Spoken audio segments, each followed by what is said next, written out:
This is a 1936 Bugatti Type 57 SC Atlantic. It's rare, it's beautiful, and it's expensive. This gorgeous example is one of only 3 Type 57 SC Atlantics in existence today. One look at its stunning teardrop shape, impossibly curved fenders, and signature riveted spines, and you can start to see why this is such a special and coveted car. But it's not just a pretty face. Underhood is a supercharged power plant producing around 200 horsepower. While that may not sound like much, especially compared to modern-day Bugattis like the Veyron Supersport with its 1200 horsepower W16 engine, this was a massive horsepower figure for 1936. Its 125 mile/hour top speed was staggering for the time. As a matter of fact, many people consider the Type 57 SC Atlantic to be the first supercar ever produced. We won't argue with that. But perhaps the most heart-stopping fact about this particular car is its price tag. That's because this is the most expensive car on Earth. By a lot. When this car exchanged owners last May, it sold for a record-breaking $30 to $40 million. Think about that for a second. That would buy you 23 Bugatti Veyrons, or 139 Ferrari 458s, or, if you're feeling economical, 2,500 Honda Civics. But of course, a car like the Type 57 SC is not about value, and if you can afford it, you can probably afford to buy whatever else you could ever want. So what is it like to behold $40 million of pure automotive perfection? We stopped by the car's new home, the Mullen Automotive Museum in Oxnard, California, to make a visit and speak with the museum's curator, Andrew Riley. So this is the 1936 Bugatti Atlantique Type 57 SC.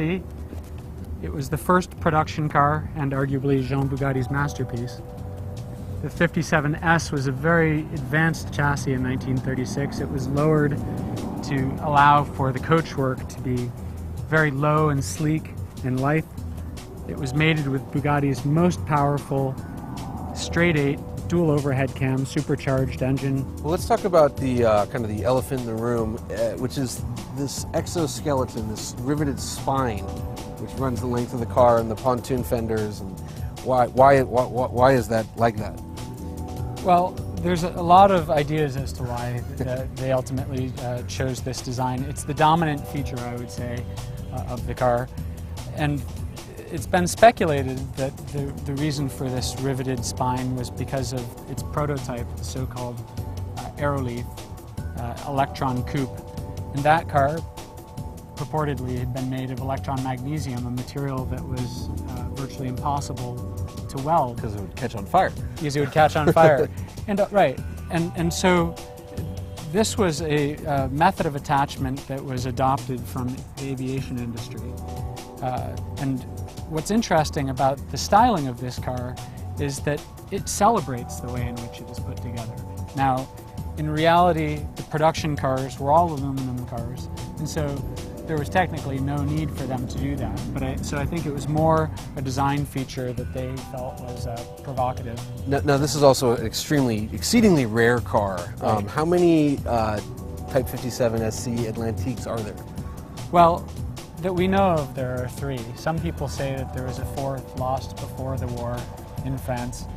But this is the first production car. Ralph Lauren has the last production car.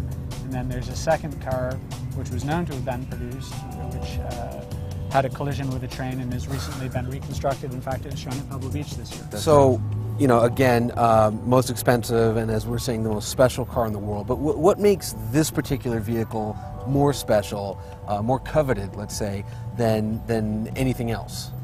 Well, I think it's interesting to look at this car and consider that this was a car that was radical when it was built in 1936, and here 74 years later is still just as radical. Absolutely. Nobody walks by this car and doesn't have a reaction. It's very provocative. Absolutely. Some people love it, some people hate it. I have to tell you, I just adore it.